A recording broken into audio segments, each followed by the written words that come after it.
Está con nosotros para compartir la entrevista del día de hoy Inocencio García, una persona que ya nos ha acompañado en otro momento, un amigo, ¿verdad? De mucho tiempo, de larga data, como decimos acá. Así Él es miembro de la Dirección Central de la Fuerza del Pueblo, el secretario de Asuntos Haitianos, con una vasta experiencia en estos temas por sus roles en el Estado Dominicano en gobiernos anteriores, profesor universitario y conocedor de la política exterior, y sobre todo este tema que en este momento es tan importante, que el país puede estar edificado, de la situación de Haití. Así que es un placer, Inocencio, recibirte de nuevo en Visión Integral. Muy buenos días. José, buenos días. Bueno, Inocencio, yo pensaba, digo, ¿por dónde arrancar esta entrevista? Y solo decía, ¿por qué dejar que la situación llegara a ese nivel de deterioro para tener que tomar medidas quizás extremas en este momento? Digo extremas, sí. O que haya una descomposición tal que sea más difícil poder encauzar, enderezar o empezar a tomar medidas en aras de normalizar ese país. ¿Por qué dejarlo?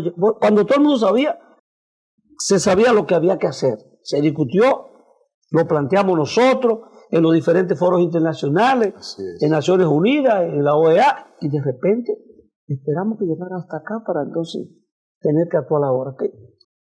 Bueno, mira, José, hay lo que se llama puntos de inflexión, ¿no?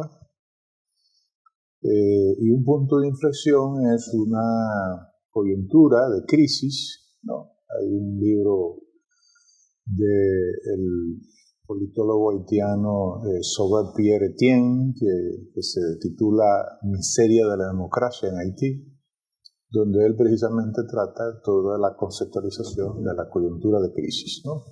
En los distintos periodos históricos haitianos. Y Sauveur-Pierre Etienne habla de que las crisis en Haití son permanentes, generales y estructurales. Ya. Lo que quiere decir lo estructural es que abarca, que es sistémica. Sistémica. ¿Verdad? Eso es lo que quiere decir que es estructural.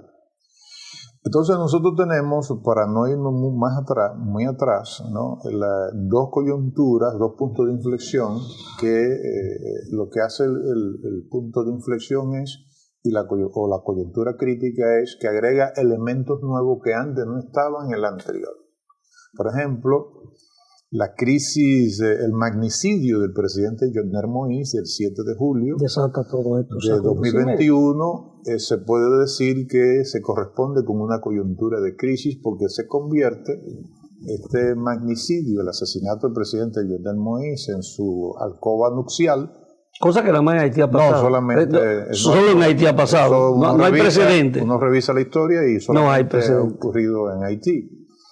Y resulta que entonces ese acontecimiento histórico se convierte en un acelerador de la crisis estructural que ya venía desde la caída de la dictadura de los Duvalier. Y todos esos gobiernos. Todos esos gobiernos, ¿no? Que fueron sucediendo, ese golpe de Estado. Golpe de Estado, en el 88 a Leslie Manigat, Nanfi, Prosper Abril, es decir, toda una sucesión de crisis. De Aristide. Exactamente, el golpe de Estado, Aristide, en el 91, luego en el 2004, ¿no? En fin, y todas esas crisis no desaparecen, sino que se van acumulando, ¿no? Entonces llega un punto. Hay además un gobierno electo por una minoría. Sí, la cantidad de partidos políticos. Entre un 5%, 15%, etcétera, ¿no? Es decir, que entonces, ¿qué ocurre? Que esas crisis, como hemos dicho, no desaparecen, sino que se van acumulando y llega un punto de inflexión, como fue que hemos señalado, el magnicidio del presidente Jovenel Moïse, el 7 de julio del 2021, siempre es importante la fecha para analizar la coyuntura, y entonces resulta que desde el 7 de julio hasta hace una semana, ¿no? Cuando empiezan las bandas a atacar el aeropuerto, pudiésemos decir, y el viaje del primer ministro a Kenia para firmar con el gobierno primero keniano. A Paricón y después a Kenia. Y que exactamente, Exacto. y que ellos dieran con eso el visto bueno de manera constitucional para que permitir la fuerza de pacificación. La fuerza de pacificación.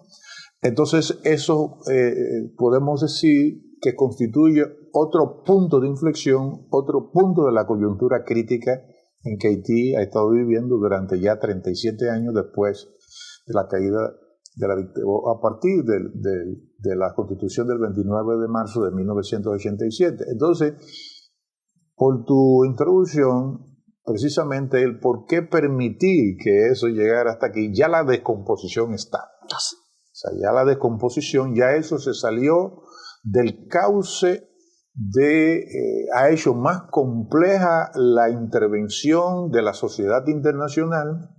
Porque ahí no hay una clase política que pueda ponerse de acuerdo, los liderazgos. Por lo siguiente, José, y es que no es lo mismo cuando llega la MINUSTAH mediante la resolución del Consejo de Seguridad, la 1542, e instala la MINUSTAH en Haití, que dura desde el 2004 hasta el 2017, que finalmente fue un fracaso. Fue un fracaso. ¿No, verdad? Entonces, bueno, los niveles de armamentos automáticos y semiautomáticos no eran ni por asomo lo que tenemos hoy en día, y voy a dar algunas cifras de Naciones Unidas, de una investigación reciente de un experto en seguridad y en derecho internacional, que hizo un informe para Naciones Unidas. Juan José, en el 2018 se contabilizaban, siempre mal contado, ¿no? 291 armas automáticas y semiautomáticas en Haití. 291.000. ¿En manos de quién? De las bandas. O sea, no en manos de militares ni de policía. ¿Eso es un ejército? Bueno, entonces estoy dando estos datos para una reflexión impresionante, ¿no? Subsiguiente. Y en el 2022, 600.000 armas automáticas y semiautomáticas. Antes de atacar el aeropuerto Toussaint-Louverture, hubo una vigilancia con drones en el área. Sí, eso es la cosa que es. ¿No? Lo que te quiere decir que hay una organización que ya no es de simples pandillas, y ya inclusive Naciones Unidas señala, el grupo integral, creo que se llama así, grupo integral que analiza el crimen internacional, es un think tank, que dice que ya ahora las pandillas han adquirido capacidad de organización militar, y además ya no dependen del empresariado que antes les financiaba, sino que tienen financiación propia. Tienen autonomía económica propia, ¿no? Tiene que ver seguro con el tema del tráfico de droga y de todo lo que se puede hacer por ahí, por la frontera. Todo lo que tiene que ver por la frontera, no. No, el crimen transnacional. Exactamente. Porque las armas no llegan de República Dominicana, sino que llegan desde Estados Unidos. Pero ahí está todo el tema llegan también pero también el dinero del secuestro, de la protección que también brindan. Hay mucho dinero. Es decir, es una industria que ya ellos tienen controlada y tienen autofinanciación. Entonces, todas estas variables hay que mencionarlas para entonces llegar a entrar en el análisis siguiente. Una intervención que no es multilateral, hay que aclarar esto, siempre lo aclaro, es multinacional, porque resulta que tiene la resolución 2699 del Consejo de Seguridad, pero no está bajo el amparo de Naciones Unidas. Es decir, que quienes se comprometen son los países que aportan tropas. No la institución, no la ONU como tal. No la ONU como tal. Entonces, por eso hay que diferenciar entre multilateral y multinacional. Por eso la misión se llama Misión Multinacional de Apoyo a la Seguridad de Haití. Que el que entienda, con presencia de soldados o a través de recursos. Y resulta que un gran amigo mío chileno, embajador diplomático, me acaba de enviar unas observaciones a una persona que yo le tengo mucha admiración y respeto, que fue el primer jefe civil de la MINUSTAH, el ex canciller chileno Juan Gabriel Valdés, que tuvo acá la República Dominicana durante el gobierno del presidente Leonel Fernández, atendido con mucho contacto con el canciller Morales Troncoso, ¿no? Y con el cual tuvimos precisamente experiencia en diálogos sobre la situación de cooperación. Bueno, el hecho es que él señala que ni hay Estado ni hay gobierno, o sea, que eso es una ficción. Pero también señala que, repito, que estamos hablando del ex canciller Juan Gabriel Valdés, que fue chileno, que fue el primer jefe civil de la MINUSTAH, y el jefe militar fue el general brasileño Ribeiro Heleno, que finalmente, lamentablemente, se suicidó posteriormente. Pero el hecho es, Juan José, que nosotros estamos ante una situación inédita. No hay autoridad y la autoridad está en manos de las pandillas. Pero además hay otro ingrediente que es muy preocupante. No, ahí no hay una sola autoridad legítima. No hay nada. No, eso está vacío. Eso está vacío. De autoridad, y hay un vacío de poder constitucional. Totalmente. ¿Ah?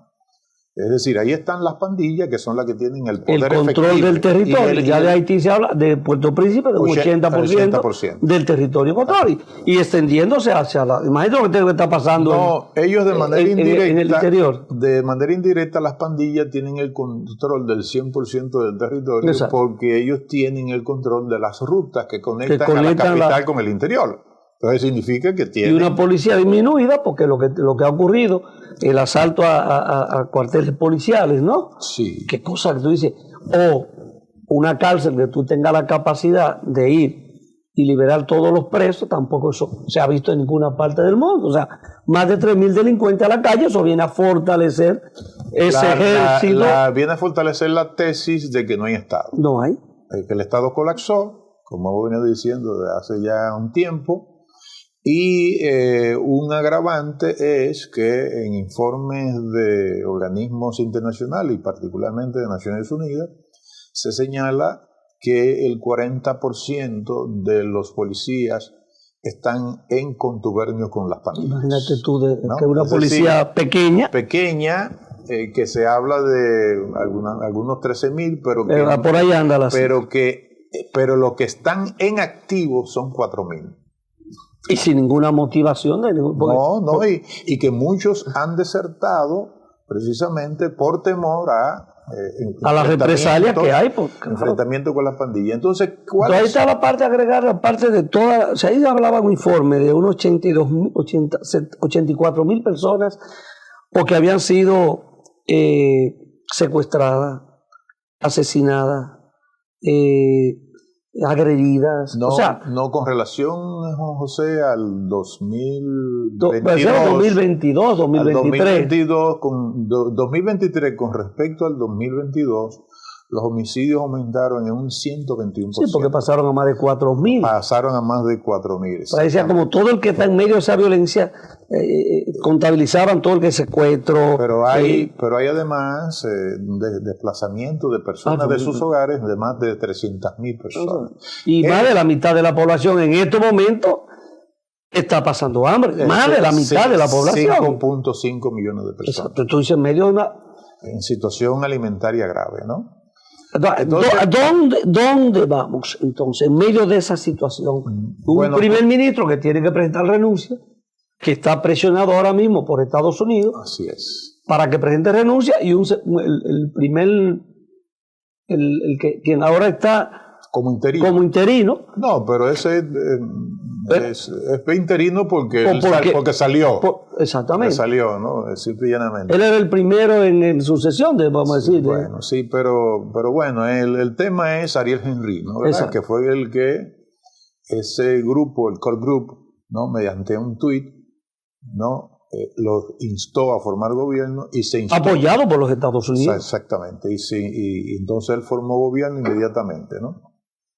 Entonces, bueno, para dejar esto sobre este segmento, lo siguiente, hay otro ingrediente que ya está fuera de Haití, que tiene que ver, que agrava esa situación, ¿no? La hace más compleja en su atención por parte de la sociedad internacional, y es el hecho, José, de que en el mundo hay distintos focos de tensión geopolítica. Ucrania, Todavía sí hay. Gaza, ¿no? Y resulta que relacionado con el genocidio que se está cometiendo, porque hay que llamarlo en propiedad, que es un genocidio, ya no lo... Más de 30.000 personas ya que han perdido la vida. Con más de 3/4 partes de mujeres y niños, ¿no? Una masacre. Entonces ya no es uno que dice que es un genocidio, sino que ya lo están diciendo los organismos internacionales, ¿no? Y figura destacada como el geopolitólogo John Mearsheimer y también varios especialistas, ¿no?